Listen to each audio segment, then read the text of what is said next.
बिस्मिल्लाहिर्रहमानिर्रहीम। नाज़रीन अस्सलाम वालेकुम। मैं हूँ आपका मेज़बान साबिर शाकिर वफाकी दारुल हुकूमत इस्लामाबाद से। कुछ ताज़ा तरीन ख़बरें हैं। जैसे जैसे वक्त गुज़रता जा रहा है सूरत हाल उतनी ही गंभीर होती जा रही है, और जो कंपनी मारिज़ वजूद में आई थी, हालात लगता है कि उसके हाथ से भी अब निकलते जा रहे हैं। और ख़ास तौर पे ताकतवर हलकों ने भी अब इनका बोझ उठाने से माजरत कर ली है। जी हाँ, बिल्कुल। ताकतवर हलके जो हैं, मुक़्तदर हलके जो हैं, वो भी अब इनका बोझ उठाने के लिए तैयार नहीं हैं, क्योंकि उनको भी अंदाज़ा नहीं था कि ये इतने नाअहल और निकम्मे साबित होंगे।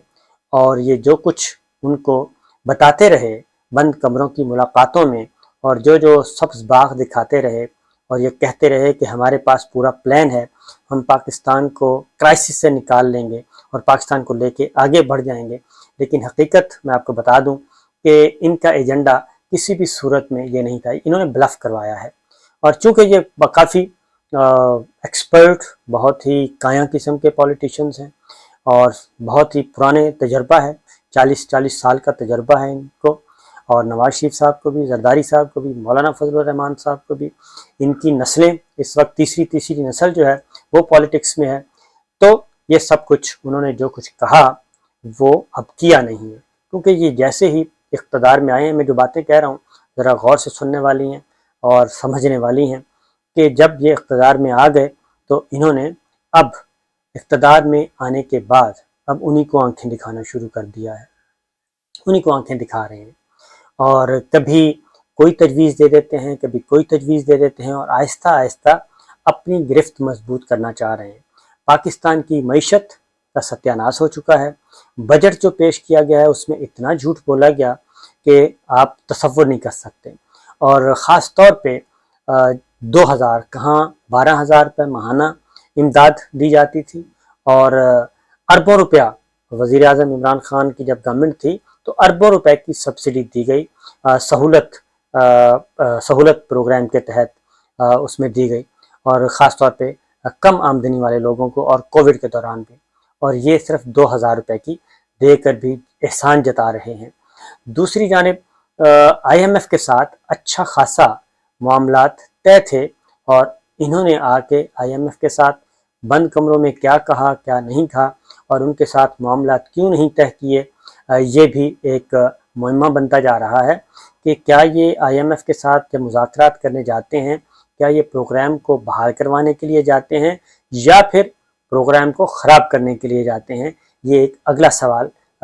उठ रहा है, क्योंकि वही IMF है, वही पाकिस्तान है, वही सब कुछ है। तो आखिर क्या वजह है जो शौकत तरीन साहब और इमरान खान साहब के साथ एक प्रोग्राम लेके आगे बढ़ रहे थे, तो इन 4-6 हफ्तों में ऐसा क्या हुआ कि IMF भी अब ये आके बताते हैं कि IMF हमारे साथ कोई बातचीत करने के लिए तैयार नहीं है। आखिर माजरा क्या है। और चाइना तो वैसे ही इनकार कर चुका है, और चाइना जो है ज़ाहिर है जो चाइना के साथ उनके बहुत ज़्यादा कंसर्न्स हैं, क्योंकि जब तक उनके तहफ़्फ़ुज़ात दूर नहीं किए जाते उस वक्त तक चीन की तरफ से आपको कोई हवा का झोंका जो है, ठंडी हवा का झोंका, वो मुश्किल से ही आएगा। हाँ, अलबत्ता ये ज़रूर है कि चीन पाकिस्तान का दरीना दोस्त है, और वो बहुत ही दूरअंदेश है। वो किसी भी सूरत में पाकिस्तान को नुकसान तो नहीं पहुंचाएगा, लेकिन फिल वक्त वो उसने पॉज लिया हुआ है, स्ट्रेटेजिक पॉज, और वो भी सोच रहा है, नज़रसानी कर रहा है, रिव्यू कर रहा है कि आखिर माजरा क्या है, कि ये जो इस वक्त कंपनी आई है वो एक आई है मरासले के नतीजे में, और अब उसकी तस्दीक जो है वो रूस के एम्बेसडर ने भी कर दी है। रूस के एम्बेसडर का एक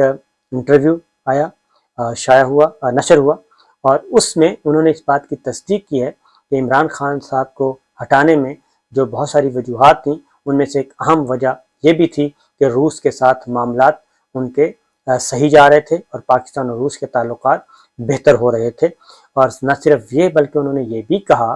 कि हमारे साथ जो पेट्रोल और पेट्रोलियम मसनूआत की ख़रीदारी के लिए भी बातचीत चल रही थी, और मौजूदा हुकूमत ने आके हमसे अभी तक रुजू नहीं किया, और अगर पाकिस्तान रुजू करेगा, पाकिस्तान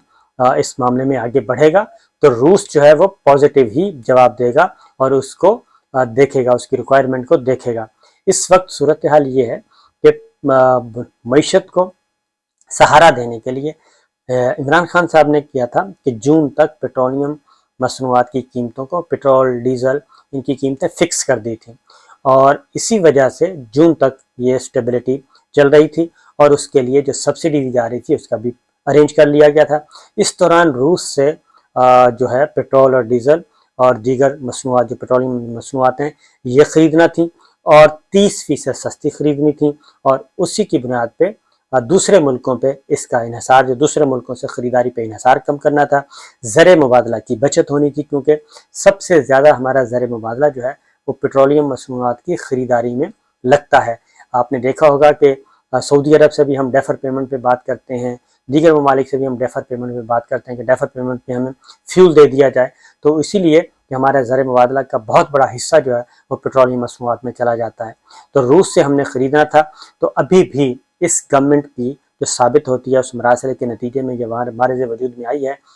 अभी भी मौजूदा गवर्नमेंट ने रूस के साथ राब्ता नहीं किया, और यहाँ तक कि पहले तो रूस के सफ़ीर ने प्रेस कॉन्फ्रेंस की और अब उन्होंने इंटरव्यू में भी कह दिया है, लेकिन मौजूदा गवर्नमेंट ऐसा कोई कदम उठाने के लिए तैयार नहीं। और पेट्रोलियम मसनूआत, पेट्रोल डीजल जो है वो 60 रुपये तक बढ़ा दिया गया है, और अभी 30 रुपये और इजाफा होना है, और इत्तला है कि 270 रुपये फ़ी लीटर तक ले जाने का इरादा है। तो इससे आप अंदाज़ा कर सकते हैं कि पाकिस्तान की मईशत को कितना नुकसान पहुंचेगा और पाकिस्तान में कितनी ज़्यादा महंगाई का एक तूफ़ान आएगा। और दूसरी जानिब जितने भी प्रोजेक्ट से अच्छे अवामी मनसूबे, उन पे कदगन लगा दी गई है। तालीम पे 6 अरब रुपया खर्च किया जा रहा है, सेहत पे 12-14 अरब रुपया खर्च किया जा रहा है, और फिर साथ ही साथ जो नया पाकिस्तान नया हाउसिंग स्कीम था, नया घर जो सब्सिडी रेट पे जो घर दिए जाने थे, अपार्टमेंट्स दिए जाने थे, वो भी नया हाउसिंग स्कीम जो है, नया हाउसिंग स्कीम वो भी बंद कर दी गई है, और उस पे भी तकरीबन कहाँ कोई 30-32 अरब रुपया, 30 अरब रुपया नया घर हाउसिंग स्कीम जो था उसके लिए मुख्तस किया गया था, इमरान खान की गवर्नमेंट ने किया था, और 3 अरब रुपया मार्कअप की मद में कि जो बैंकों से सब्सिडी रेट पे जो लोन मिलना था वो, तो 33 अरब रुपए की जगह सिर्फ और सिर्फ 1 अरब रुपया मुख्तस किया गया है, 50-50 करोड़ टोटल। तो इससे आप अंदाज़ा कर सकते हैं कि वो भी एक स्कीम गई जिससे कि पाकिस्तानियों को, वो ज़ाहिर है PTI के लोगों को तो घर नहीं मिलना था, पाकिस्तानियों को घर मिलना था, वो भी ख़त्म कर दिया गया है। एक तरफ ये सारी चीज़ें ख़त्म करते जा रहे हैं, दूसरी तरफ मईशत का भट्ठा बिठाते जा रहे हैं, तीसरी जानिब कोई अल्टरनेट भी नहीं सोच रहे, मुतबादल ज़राए को भी इख्तियार नहीं कर रहे। सऊदी अरब से जवाब मिल चुका, UAE से जवाब मिल चुका, चीन से जवाब मिल चुका कि फ़िलहाल हमारे पास तो कोई ऐसी चीज़ नहीं है, IMF से जवाब मिल चुका। तो ये सारे जवाब अब मिल रहे हैं, और ये ऐसे लग रहा है कि ये दानिस्ता तौर पे चीज़ों को ख़राब किया जा रहा है, और मौजूदा हुकूमत की तरजीहात जो हैं मौजूदा कंपनी की वो नहीं है, और शायद इसीलिए। लेकिन दूसरी तरफ अपने काम सारे के सारे होते जा रहे हैं, और उसमें मुसलसल कोई रुकावट नहीं है, और ख़ास तौर पे मुकदमात ख़त्म हो रहे हैं, नैब हो गया, सब कुछ हो गया, ज़मानतें कन्फर्म हो गई, और मरियम बीबी भी आहिस्ता आहिस्ता उस जानिब बढ़ रही हैं, प्रेशर बढ़ा रही हैं दरून खाना कि किसी भी तरीके से वो भी मुकदमात से बरी हो जाएं। अपने लिए तमाम रिलीफ हासिल किए जा रहे हैं, लेकिन पब्लिक के लिए, आवाम के लिए और पाकिस्तान की मईशत के लिए ऐसा कुछ नहीं हो रहा। इसलिए जनाब अब जो मुक़्तदर हल्के हैं हमारे मिलिट्री इस्टेब्लिशमेंट, वो किसी भी सूरत में अब इनका बोझ जो है उठाने के लिए तैयार नहीं। उनको भी अंदाज़ा हो गया है कि ये उनके साथ भी ब्लफ कर रहे हैं। और अब जो एक नई चीज़ मैं आपको बता रहा हूँ वो यही है कि पहले मैंने आपको बताया था जरदारी साहब का, कि जरदारी साहब कोशिश कर रहे हैं कि जनाब 1 साल की तौसी के लिए आमादा किया जाए और उस तरफ बढ़ा जाए, तो 1 साल की तौसी दे दी जाए और हम 5 साल के लिए फिर बात करेंगे। तो ये अब नवाज शरीफ साहब की तरफ से भी, मुस्लिम लीग नवाज की तरफ से भी उन्होंने इस तजवीज़ को खैर मकदम किया है। और अब नवाज शरीफ साहब और शहबाज शरीफ साहब और शरीफ फैमिली वो भी इस बात पे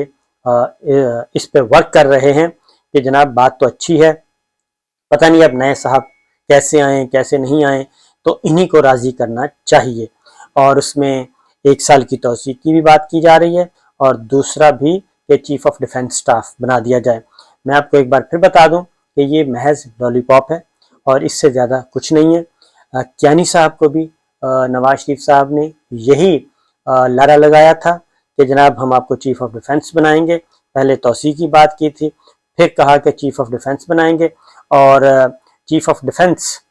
سٹاف بنا کے تو آپ کو پھر ایک ایلڈر کا رول ملے گا، آپ کو اختیارات بھی ملیں گے، یہ سب کچھ ملے گا۔ اب اسی فارمولے پہ دوبارہ سے یہ ایک لنگر گشت کہہ لیں اور ایک فلر کہہ لیں، وہ چھوڑے جا رہے ہیں کہ کسی بھی طریقے سے ہمیں سہارا مل جائے اور ایک ایسا سٹیٹمنٹ آ جائے کہ جس سے لگے کہ نہیں جناب اس کمپنی کو مکمل طور پہ سپورٹ کیا جا رہا ہے۔ یہ صورتحال چل رہی ہے۔ دوسری جانب عمران خان صاحب نے جو صحافیوں سے گفتگو کی ہے، وہ انفارمل گفتگو تھی، اس میں انہوں نے 2-3 باتیں کہی ہیں۔ نمبر 1 یہی کہ جو سوچ کے ان کو لایا گیا تھا اس کمپنی کو، اس سے تو اندازہ ہو گیا ہے کہ اس کمپنی کا ایجنڈا جو ہے پاکستان کی معیشت کو بہتر کرنا نہیں ہے، بلکہ پاکستان کی معیشت کو خراب کرنا ہے۔ اب تک کی جو اعداد و شمار اور اب تک کے جو اقدامات آ رہے ہیں، تو ان کی دلچسپی پاکستان کو ڈیفالٹ کی طرف لے کے جانا ہے اور کسی بڑی مشکل میں لا کے کوئی نہ کوئی ایک بڑی واردات کرنا چاہ رہے ہیں۔ دوسرا خان صاحب نے ایک اور بات کی ہے، انہوں نے کہا جی کہ 2 ہی راستے تھے میرے پاس، اور وہ یہ تھا کہ یا تو میں طاقتور حلقوں کے پاؤں پڑ جاتا، یا پھر عوامی جو رد عمل تھا وہ آیا تھا اور عوام کے ساتھ کھڑا ہو جاتا اور عوام سے رجوع کرتا۔ تو میں نے عوام سے ہی رجوع کرنے کا فیصلہ کیا، اور میں نے سوچا کہ بجائے اس کے کہ دوبارہ میں کسی قسم کا کوئی کمپرومائز کروں، بہتر ہے کہ عوام پہ بھروسہ کیا جائے۔ لہٰذا وہ کہتے ہیں کہ اگر یہی سلسلہ چلتا رہا تو مہینہ سوا مہینے میں یہ کمپنی جو ہے وہ ڈوبنے کا امکان زیادہ ہے، اور الیکشن اناؤنس ہو سکتے ہیں اگلے 25 30 40 دنوں میں، اور جولائی کا انہوں نے کہا ہے، کیونکہ تقریباً 20-22 جون تک بجٹ منظور ہونا ہے اور وہاں پہ اپوزیشن ہے نہیں ہے، اور اس کے بعد پھر یہ سلسلہ شروع ہوگا، پنجاب کا بجٹ منظور ہونا ہے، تو ایک نیا سپیل جو ہے پالیٹکس میں آئے گا اگلے کوئی 3 ہفتوں کے بعد، اور اس کی کیا شکل بنے گی اس کے لیے خان صاحب تیاری کر رہے ہیں۔ اور انہوں نے کہا جی میں نے تو ہر صورت میں نکلنا ہے، سپریم کورٹ کے فیصلے کا انتظار ہے، سپریم کورٹ کی طرف سے کوئی اچھا آرڈر ہمیں مل جائے کہ جس سے ہمارا جو جمہوری حق ہے احتجاج کرنے کا وہ سبوٹاج نہ کیا جائے، طاقت کا استعمال نہ کیا جائے۔ یہ ساری چیزیں ہو رہی ہیں، تو جناب بڑا ٹرکی سا ہے، تو راول پنڈی بھی جاگتے رہیے گا، یہ آپ کو ٹریپ کرنے کے چکر میں ہیں، اور یہ پھر آپ سے اپنے لیے فوائد حاصل کرنے کے موڈ میں ہیں، تو احتیاط کیجیے گا، ان کی نیت بالکل بھی ٹھیک نہیں ہے۔ تو یہی گزارش تھی، انشاءاللہ اگلی ویڈیو میں آپ کو بتاؤں گا کہ یہ کمپنی کیوں نہیں چلنے والی اور مزید کیا مشکلات کا شکار ہے۔ اجازت دیجیے، اللہ حافظ۔